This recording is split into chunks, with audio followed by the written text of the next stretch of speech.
Isang masayang araw po.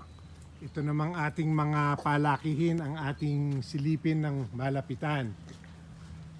Ito po yung ating mga panganay sa mga palakihin.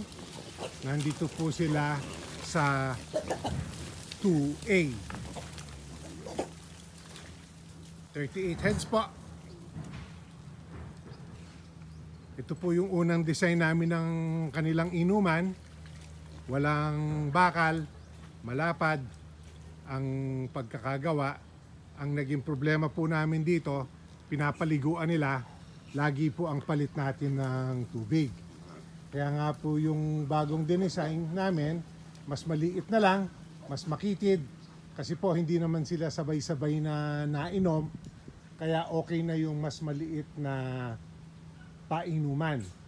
Dahil linagyan na rin po namin ng rebar, ang itaas, hindi na sila nakakapasok, mas nagtatagal po yung aming tubig.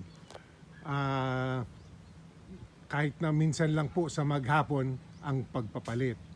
Hindi naman po tayo nagbibigay ng gamot o vitamin man lang sa tubig. Pag nagbibigay po kami ng multivitamins, sa pagkain namin inihahalo. Kaya yung tubig po ay talagang for hydration lang. So ito po yung ating mga panganay. May ilan po na 20han na rin ang timbang. Yung pinakamaliit po ay nasa 12 kilos na rin.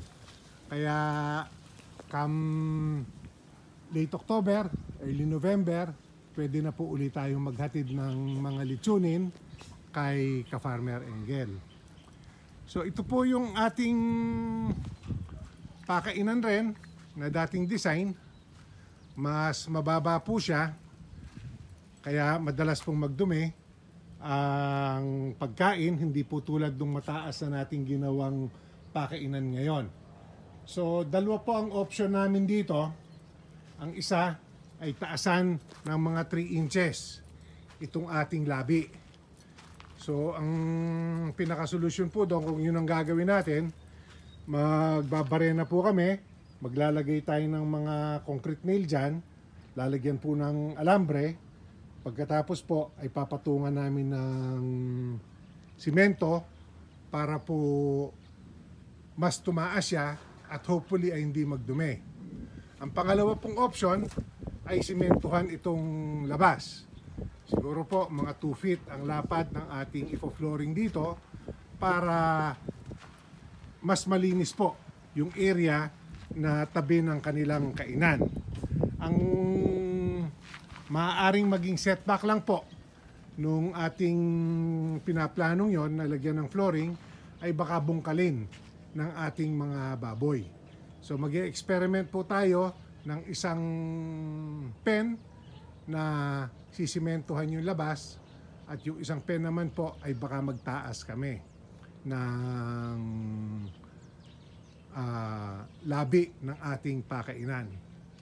Tapos po, yan, pansin nyo ngayon may tabing ang ating silungan kasi po ng nakaraan na malakas ang ulan at ampiyas ang hangin, na ampiyas po yung ulan sa loob at nagbabasa yung mga gilid ng kanilang silungan. So sa pagmaulan po ay hindi sila magkasya ng mabuti sa silungan.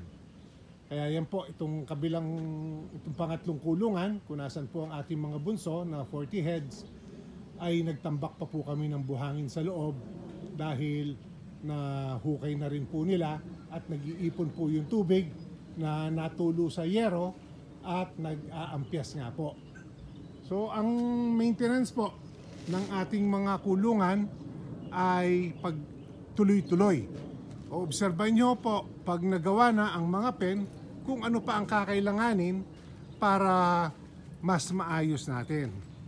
Ang isa pa pong tatandaan, yung design natin ng mga gamit sa farm, dapat po ay mapoproteksyonan at madaling gamitin ng ating mga alaga At the same time naman po ay kumbinyente rin sa ating mga nag-aalaga. Kasi ito po yung aming unang ginawang silungan para sana hindi kami hirap pag naghahabol ng baboy, mataas po. Yun nga ang nakita nating problema. Pag malakas po ang ulan ay pinapasok ng tubig sa loob ang ating silungan kaya nababaliwala po. So itong pangalawa naming ginawa ay mas mababa na. Pero yun nga po, nitong nakaraan na malakas ang hangin at ulan ay naampiyas pa rin. Kaya naglagay po tayo ng lona pa sa gilid. Kaya yung bago po natin ginagawang mga silungan ay mas malapad na at mas mababa. Yan po ang nakaporma na. Pakita ko lang po itong ginagawang silungan bago natin balikan ang ating mga alaga. So ang bago po naming design ng silungan ay 5 feet po ang likod, 3 feet po yung haba. So kung maghuhuli man, yung mga baboy naman po madaling itaboy, lalabas din sa kabila. Kaya ganyan na po ang ating ginagawang design sa ating mga bagong silungan. So lalagyan pa po ng isa dito. So ganyan po, kung back to back sila, halos magkikita na po yung likod na part na mataas, hindi na po delikadong malakas ang ampiyas sa loob ng ating mga silungan. So galaw-galaw lang po, observe ng maigi, at pagkatapos po ay gawin yung kailangan. So ang isa pa po naming gagawin dito sa ating mga palakihin ay pipiliin po namin yung maliliit. Malamang po ay naradaig yun sa kain, kaya mas nahuhuli. Gagawa po kami ng isa pang maliit na kulungan. Lahat po ng maliliit dito sa 1A, 2A, at 3A. May laman na rin po ito. Nandun po sila sa ilalim ng puno ng kamatsili. Nabubulabog po sa paglakad-lakad ko. Yan, dyan po sila nag-ipon. Yan, malaki rin po yung inuman nito. Gawa po nga na ito yung aming mga unang design. So revise lang po pag kailangan para ma-achieve natin ang mas magandang production. So summarize lang po, meron tayong 40 heads doon sa 1A, 38 heads po dito sa 2A, at may 40 rin po tayo dito sa 3A, kaya po halos 120, 118 heads po itong ating mga nakawalay ng baboy, na abot po ito ng December hanggang early January. Actually po, yung pang early January natin ay dito na mapapalagay sa 1B. Kaya po ayusin na namin ang silungan nito. Maayos na po yung pakainom at inuman nito. At ito naman pong sa 2B ay may forma na yung pakainan. Yung inuman po ay halos buo na rin. So ito po ang susunod nating lalagyan yan.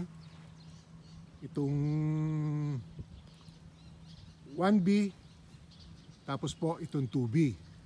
Pinag-iisipan ko pa po kung lalamnan ko muna yung 4, dahil nga po yun yung malapit sa bakod. Hindi natin alam kung active pa po yung ating naging bisita. Kaya wait and see po muna tayo. Ito muna ang lalamnan natin. Ito po ang sunod na malalamnan, 1B, at pagkatapos ay ang 2B. Yung pong kabilang bakod na yon, nandun yung ating mga dumalaga, kasama po si Dagol. Yan po ang ating magiging sunod na breeding pen. So yan po ang ating update ngayon dito sa 4A Animal Farm. Maraming salamat po sa inyong parating pagsubaybay. Please share, like, and subscribe.